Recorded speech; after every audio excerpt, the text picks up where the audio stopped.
अब हैबिट्स भी ऐसी होती हैं, आदतें भी ऐसी होती हैं कि बड़ी ही गहराई में अंदर तक उतरी हुई होती हैं। ऐसे ऐसे माइंड के पैटर्न्स होते हैं।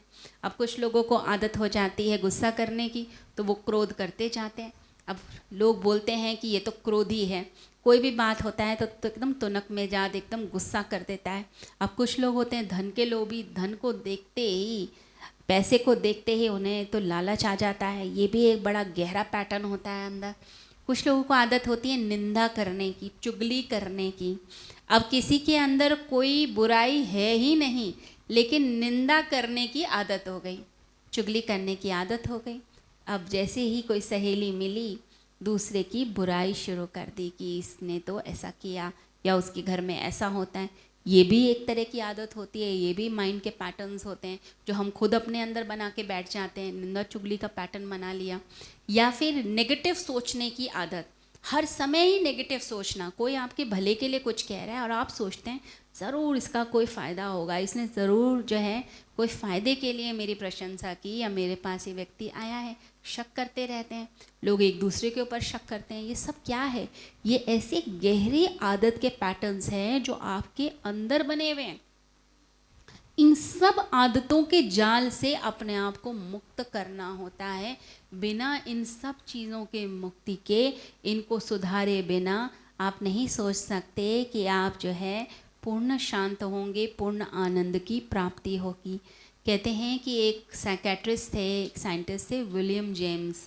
विलियम जेम्स ने संस्कारों पर, ह्यूमन कंडीशनिंग के ऊपर वर्क किया। बहुत गहरा उन्होंने काम किया। तो एक दिन क्या हुआ कि वो जो है मार्केट जा रहे थे। अब मार्केट में उन्होंने एक कैप्टन को देखा, आर्मी के कैप्टन को देखा। अब वो जो आर्मी का व्यक्ति था, वह जो है कुछ सामान लेने के लिए घर से निकला था सुबह सुबह। तो उसके पास एक टोकरी थी। टोकरी के अंदर उसने सारा सामान अपना, जो भी घर का सामान होता है, उसने तेल की बोतलें थीं, कुछ खाने पीने की सामान थे, वो अपने रोज़मर्रा के जो सामान थे वो लेकर उसमें जा रहा था। अब विलियम जेम्स जो है प्रयोग कर रहे थे अलग अलग तरीके से कि इंसान का मन कैसे काम करता है, कैसे माइंड के पैटर्न्स काम करते हैं, और गहरी आदतें कैसे मनुष्य के बिहेवियर के अंदर आ जाती हैं। तब उनके माइंड में एक शरारत सूझी। अब सुबह सुबह का समय था, अब मन में एक शरारत सूझी, चलो एक प्रयोग करके देखते हैं। अब सामने वो कैप्टन आ रहा है, वो जानते तो थे नहीं उसको। अब बस देखा, क्योंकि जो फ़ौज में होते हैं वो उसी तरीके के कपड़े पहनते हैं, वैसे ही चलते हैं, पता ही चल जाता है। तो वो देखते ही समझ गए। अब वो उसने टोकरी उठाई हुई थी उस फ़ौजी ने। अब वो टोकरी उठाकर जैसे ही आगे की तरफ चला तो विलियम जेम्स पीछे की तरफ छुप गए। अब छुपकर उन्होंने बड़ी ज़ोर से, जैसे कमांड दी जाती है आर्मी के अंदर, वैसे ही कमांड दी ज़ोर से, अटेंशन, सावधान। अब जैसे ही वो सावधान बोला, अब वो जो आर्मी का कैप्टन था, अब आर्मी में तो यही सब सिखाया जाता है, सावधान। तो अब वो सावधान कहते ही उसके तो हाथ की टोकरी छूट गई। अब वो सावधान मुद्रा में खड़ा हो गया। और फिर आया उसे गुस्सा, क्योंकि देखता है नीचे टोकरी में जितनी बोतलें थी, चीज़ें थी, वो तो सब टूट गई। ये क्या हुआ, मेरा सारा सामान खराब हो गया। अब बड़ा गुस्से में आया। उसने कहा ये शरारत करी किसने? तो आसपास देखा तो वहाँ कोने में देखता है एक व्यक्ति खड़ा हुआ है, वो विलियम जेम्स था। और उसने उसको आवाज़ दी कि ज़रा इधर आओ, ये क्या शरारत कर दी तुमने मेरे साथ, मेरा सारा सामान ख़राब कर दिया। सुबह सुबह मैं निकला था अपना सामान लेने के लिए, सारा सामान टूट गया तुम्हारी वजह से। और बड़ा गुस्सा करने लग गया उस पर। अब विलियम जेम्स मुस्कुराया। अब जो साइकेट्रिस्ट होते हैं या साइंटिस्ट होते हैं, वो अलग ही बुद्धि के व्यक्ति होते हैं और अलग ही सोच होती है उनकी। अब वो मुस्कुराया, उसने उस व्यक्ति की ओर देख के कहा, पहले तो ये बताओ तुम्हें ये क्यों लगा कि मैंने ये तुम्हारे लिए कहा था, और दूसरी बात, तुम्हें इस ऑर्डर को मानने की ज़रूरत ही क्या थी? मैंने तो तुम्हारा नाम भी नहीं लिया, मैं तो तुम्हें जानता भी नहीं था। अब वो जो कैप्टन था वो एकदम चुप हो गया। उसने कहा मेरी ट्रेनिंग ही ऐसी हुई है, अब मैं क्या कर सकता हूँ इसमें।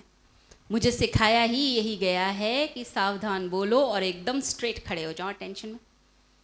सिखाया ये गया है। तो विलियम जेम्स ने फिर उसके बाद जो है अपनी डायरी में लिखी ये घटना और बोला कि जो इंसान के संस्कार होते हैं, जो उसके पड़ जाते हैं गहरे, जो हैबिट्स होती हैं उसकी जो गहरी पड़ जाती हैं, उनका कमाल जो है वो उसके बिहेवियर में दिखाई देता है। जैसे उस कैप्टन ने अपनी जो टोकरी थी वो पूरी गिरा दी, सामान सारा तोड़ दिया। तो इंसान के जो माइंड के पैटर्न्स हैं, संस्कार हैं और जो उसकी आदतें पड़ गई वो इतनी गहरी पड़ जाती हैं कि अनकॉन्शियसली हम फिर वही बिहेव करने लग जाते हैं, फिर वैसा ही हमारा तरीका हो जाता है। अगर आप हर समय धोखे में आते हैं, कोई भी आपको उल्लू बना के चला जाता है और आपकी आदत है हर एक पे विश्वास करके बैठ जाने की और लोग पहचान जाते हैं आसपास के, फिर क्या होता है, आप बार बार धोखे खाते हैं। जिसको धोखा मिलता है देखा जाता है उसे बार बार ही धोखा मिल रहा होता है, बार बार ही लुट रहा होता है। अब कुछ लोग ऐसे होते हैं जिन्हें ईर्ष्या की इतनी आदत होती है, कितना भी समझा दो लेकिन ईर्ष्या उनकी आ ही जाएगी आगे, किसी का भी बुरा करने के लिए आ जाएंगे। तो हमने बचपन में जो सीखा, हमारे आसपास के लोगों ने हमें जो सिखाया, हमने जिसकी प्रैक्टिस कर ली, वैसा ही हमारा स्वरूप बनने लग जाता है, हम वैसे ही हो जाते हैं और फिर वो इतने गहरे हो जाते हैं कि हमें पता ही नहीं चलता। अब जो व्यक्ति बचपन से ही एक अच्छाई के मार्ग पे चल रहा है, हमेशा अच्छा करना, अच्छा सोचना, शांत रहना, गुस्सा नहीं करना, मुस्कुराते रहना, अब उसकी ज़िंदगी में कितनी भी टफ सिचुएशंस आ जाएं, आप उसके चेहरे पे मुस्कान देखेंगे। क्यों? क्योंकि उसकी आदत बन गई है कि कैसे मुझे चीज़ों को टैकल करना है, कैसे मुझे मुस्कुराते हुए चलना है। अब एक व्यक्ति है जो छोटी छोटी बात पे परेशान हो जाता है, अब उसी की उसने प्रैक्टिस कर ली, अब वो इतनी बड़ी प्रैक्टिस हो गई, छोटा सा दुख आ गया, छोटी सी बात किसी ने कह दी, अब वो तो टूट ही गया, वो तो रोने बैठ गया। अब ऐसा व्यक्ति धीरे धीरे क्या होता है, जो उसका संस्कार है कि वह हर बात में बुरा मान के बैठता है या डर जाता है, घबरा जाता है, वो धीरे धीरे करके नीचे की तरफ, पतन की तरफ चलने लग जाएगा। और जिस व्यक्ति के अंदर संस्कार पड़ गया कि कैसी भी सिचुएशन हो मुझे मुस्कुराना है, मुझे परिस्थिति से घबराना नहीं, वो फिर क्या करता है, कैसी भी टफ सिचुएशन होगी वो मुस्कुराते हुए उस परिस्थिति को दबा के रख देगा कि परिस्थितियाँ मेरी मुस्कान कभी मिटा नहीं सकती, मैं मुस्कुराते हुए परिस्थितियों को हरा देता हूँ। ऐसा व्यक्तित्व वह बन जाता है।